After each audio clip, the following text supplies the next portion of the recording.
आज के सेशन में हम बात करने वाले हैं यूनिफॉर्म डिस्ट्रीब्यूशन की। हम कंटिन्यूस प्रोबेबिलिटी डिस्ट्रीब्यूशन के अंतर्गत यूनिफॉर्म डिस्ट्रीब्यूशन अब देखेंगे। हमने डिस्क्रीट में भी देखा था और अब कंटिन्यूस में देखेंगे। डिस्क्रीट यूनिफॉर्म डिस्ट्रीब्यूशन पे वाई एक्सिस पे प्रोबेबिलिटी होती थी। अब कंटिन्यूस प्रोबेबिलिटी डिस्ट्रीब्यूशन के अंदर वाई एक्सिस पे प्रोबेबिलिटी डेंसिटी होती है। तो ये हमें विशेष रूप से सबसे पहले ध्यान में रखना है। तो पहले हम समझें कि यूनिफॉर्म डिस्ट्रीब्यूशन है क्या। A uniform distribution is a probability distribution that describes a situation where all possible outcomes have an equal chance of occurring in a particular range। किसी पर्टिकुलर रेंज में हर घटना के घटने की संभावना बराबर हो, एक समान हो, वो कहलाता है uniform distribution. The uniform distribution is represented as a rectangular shape. The constant height signifies that all value or each value within a range has an equal probability of being observed। तो जैसे यहाँ आप देख रहे हैं इस graph में, तो यहाँ एक्चुअल तो ये बार प्लॉट ये हिस्टोग्राम दिया हुआ है, कहीं ऊपर है कहीं नीचे थोड़ा सा, पर यदि हम इसका प्रोबेबिलिटी डिस्ट्रीब्यूशन ले रहे हैं तो वो जो ब्लू आपको कर्व दिख रहा है रेक्टेंगल, इसके अंदर आपको प्रॉपर ये हमारा uniform continuous probability distribution show कर रहा है। तो ये किसी भी उस पे इसकी डेंसिटी सेम है ना। आप -2 पे भी डेंसिटी वही है, ये डेंसिटी बता रहा है 0.35 के अबो, या -1 पे भी वही, मतलब कोई भी पॉइंट आप बीच में लेंगे तो डेंसिटी हमेशा सेम आने वाली, प्रोबेबिलिटी डेंसिटी आपकी सेम आएगी। ठीक है, तो यहाँ -2 से 0.8 के बीच में, -2 से 0.8 के बीच में इसकी जो प्रोबेबिलिटी है वो प्रोबेबिलिटी डेंसिटी और जो है वो सेम आ रही है ना। हर एक पर्टिकुलर एस्टिमेशन की, पॉइंट एस्टिमेशन की प्रोबेबिलिटी इक्वल होगी। ठीक है, आगे देखते हैं प्रोबेबिलिटी डेंसिटी फंक्शन के बारे में। यदि हम समझें तो the uniform distribution has two main parameter. इसके दो मेन पैरामीटर होते हैं, the minimum value a and the maximum value b। This parameters define the range over which the uniform distribution is defined. जैसे यहां आप देखेंगे कि a और b, a मिनिमम वैल्यू और b मैक्सिमम वैल्यू, तो इसका जो प्रोबेबिलिटी डेंसिटी फंक्शन है वो क्या बोलता है कि 1 ओवर b माइनस a। बहुत सिंपल है इसका प्रोबेबिलिटी डेंसिटी फंक्शन। तो 1 ओवर b माइनस ए, यहाँ पे हमें प्रोबेबिलिटी डेंसिटी मिलेगी ना, जो हर एक के लिए सेम होगी। a के लिए, a और b के बीच में जितने भी पॉइंट्स है सबके लिए सेम होगी डेंसिटी। द यूनिफॉर्म डिस्ट्रीब्यूशन में कुछ और प्रॉपर्टीज होती हैं, उसके पहले ये चीज समझें। Here any value between a and b inclusive a और b को भी मिला लें, has an equal opportunity of occurrences. उसके अक्रेंस की, उसके हटने की समान संभावना है। While values outside the range have the probability 0। इस रेंज के बाहर जो भी वैल्यू आएगी b से ग्रेटर या a से स्मॉलर, उसकी प्रोबेबिलिटी 0 होगी। तो यहाँ यही लिखा है पीडीएफ में, प्रोबेबिलिटी डेंसिटी फंक्शन में 1 over b minus A, a is smaller than equal to x is smaller than equal to b, है ना। तब आपका प्रोबेबिलिटी डेंसिटी आएगा। The uniform distribution has the following properties. Mean इसका जो होता है, इसका जो मीन है that is a plus B by 2, मतलब मीन यहाँ सेंटर में आएगा, है ना। तो a plus B by 2 mid point of this. Median will also equal a plus B by 2, और स्टैंडर्ड डेविएशन जो होगा इसका square root of b minus a square whole square divided by 12, ये इसका स्टैंडर्ड डेविएशन होगा। ठीक है, आगे देखते हैं हम इसमें। यदि हम कम्युलेटिव फंक्शन की बात करें, डिस्ट्रीब्यूशन फंक्शन की, तो the cumulative distribution function is evaluated at x, है ना। x पे एवेल्युएट करना है, मान लो आपको ये x एक्सिस है, इस पे एवेल्युएट करना है हमें।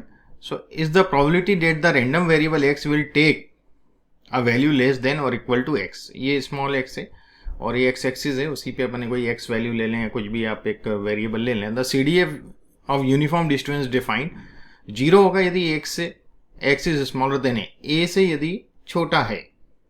तो वहाँ कम्युलेटिव डिस्ट्रीब्यूशन फंक्शन जो है, कम्युलेटिव फ्रिक्वेंसी आप जानती हैं कि पिछला ऐड होते होते उसके अंदर जुड़ता चला जाता है, वो कम्युलेटिव होता है। जैसे कम्युलेटिव का मैं आपको सिंपल सा समझा दूं कि CDF क्या होता है। सभी में CDF होता है PDF के साथ। CDF डिस्क्रीट में भी होता है और CDF आपका कंटिन्यूस में भी होता है। तो आप इसको समझ लें, CDF में क्या होता है, जैसे आपकी फ्रिक्वेंसी 3 है, 2, 5, 9, 4, ये आपकी फ्रिक्वेंसी है। तो जैसे हम कम्युलेटिव फ्रिक्वेंसी फाइंड आउट करते थे कि 3 + 2 है ना, 5 + 5 10, 10 + 9 19, 19 + 4 23, तो ये कम्युलेटिव फ्रिक्वेंसी। तो इसी प्रकार यदि हम कम्युलेटिव डिस्ट्रीब्यूशन फंक्शन की बात करें तो ये भी मतलब यहाँ से इसके पहले का जिस पॉइंट पे हम फाइंड आउट कर रहे हैं उसके पहले का पूरा प्रोबेबिलिटी डेंसिटी उसके अंदर इंक्लूड होती है। तो यहाँ पर यदि आप देखें कि प्रोबेबिलिटी डेंसिटी फंक्शन में यदि a से कम होगा तो नेचुरली 0 प्रोबेबिलिटी होगी, जैसे कि पहले भी अपन ने इसका PDF में भी देखा था। परंतु जब b से ज़्यादा होगा तो ये 1 होगा, क्योंकि कम्युलेटिव होकर के 1 तक तो पहुंच ही गई ना एंड में। जैसे आप यहाँ देखें तो यहाँ तो 1 है, मतलब इसकी जो टोटल एरिया है ये यदि आप इसका प्रोबेबिलिटी चेक करेंगे तो 1 आएगा टोटल एरिया, है ना।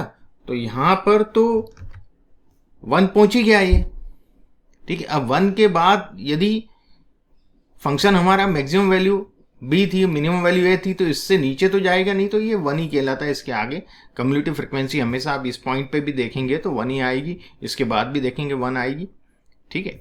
तो x is greater than b is always 1। तो ये कम्युलेटिव डिस्ट्रीब्यूशन फंक्शन हो गया। अब हम आगे बात करते हैं, एक एग्जाम्पल देखते हैं इसके बारे में। यदि यहाँ आप एग्जाम्पल देखें तो consider the time it takes for traffic signal to turn green after it has been red. Red के बाद ग्रीन होने के क्या हमें पता करना है कितना समय लेता है। तो assume that the time the signal takes to turn green is uniformly distributed between 20 to 40 seconds के बीच में यूनिफॉर्म डिस्ट्रीब्यूटेड है, ठीक है।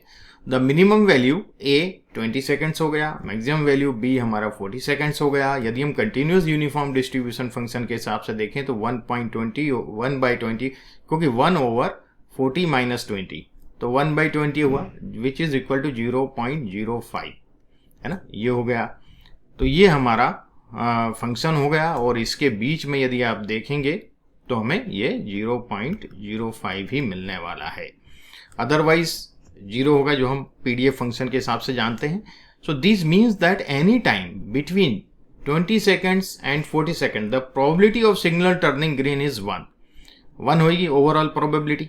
अब हमें इसमें कुछ चीज मालूम करना है। The probability of signal turning green in before 25 second, 25 second के पहले ग्रीन होने की क्या प्रोबेबिलिटी है।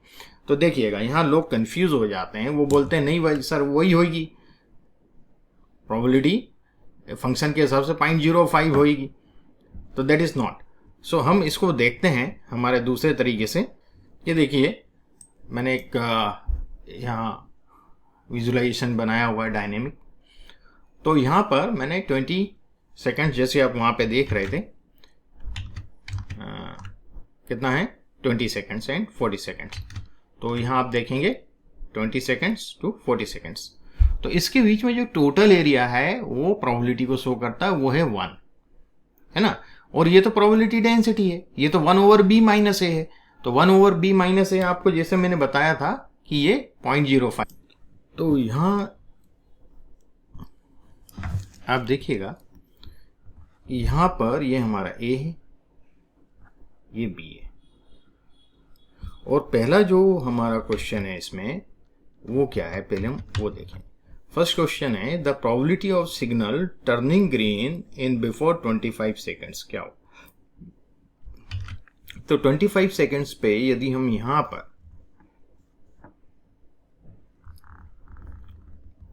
तो हमें यहां प्रोबेबिलिटी पता करना है, और हम जानते हैं कि पूरा एरिया जो है वो प्रोबेबिलिटी को रिप्रेजेंट करता है। टोटल प्रोबेबिलिटी हमारी 1 होती है।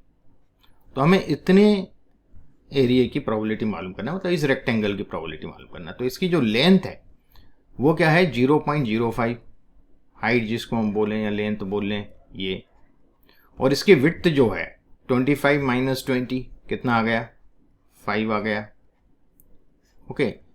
तो ये कितना हो गया, तो 0.25 इसकी प्रोबेबिलिटी होगी x is less than equal to 25, है ना। इसके लिए प्रोबेबिलिटी होगी 0.25। तो इस प्रकार से हम लोग ये प्रोबेबिलिटी फाइंड आउट कर सकते हैं यूनिफॉर्म डिस्ट्रीब्यूशन के अंदर। दूसरा एक और इसमें मैंने एक और क्वेश्चन रखा है, similarly the probability of signal turning green after 30 seconds. After 30 seconds की हम बात करें तो यहां हो जाएगा, है ना।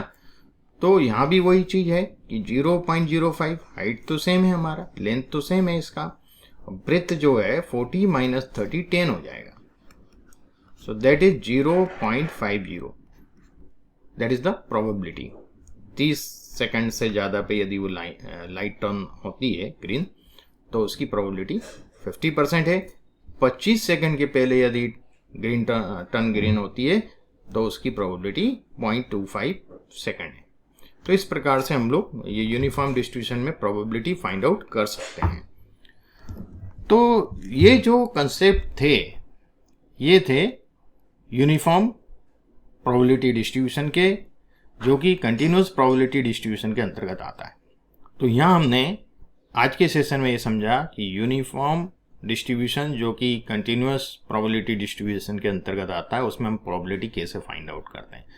हालांकि प्रोबेबिलिटी डेंसिटी इक्वल होती है हर पॉइंट पे x के, हर रेंज ओवरऑल रेंज पे भी सेम रहती है, बट जब हम प्रोबेबिलिटी डिस्ट्रीब्यूशन की प्रोबेबिलिटी की बात करते हैं तो वो अलग अलग एरिया के हिसाब से अलग अलग रेंज में डिफरेंट होगा प्रोबेबिलिटी।